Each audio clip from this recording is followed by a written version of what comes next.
Axşamınız xeyir olsun əziz izləyicilərim. Kanalıma abunə olmağı unutmayın.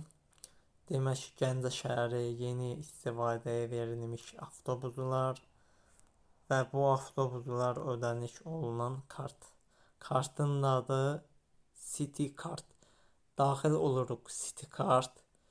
Burada görürsüz 2 və ya 4, 6 kartlar əlavə oluna bilər. Məndə 2-dir, bir özümünkü, bir də valideyniminki.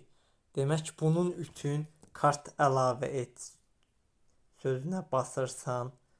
Burada görürsüz nömrədir. Nömrəni qeyd edirsiniz. Tez əks olunur və kiminsə telefonda kartı yaxınlaşdırırsınız telefona, elə əks olunur. Bu qədər. Kanalıma abunə olmağı unutmayın. Çox asan.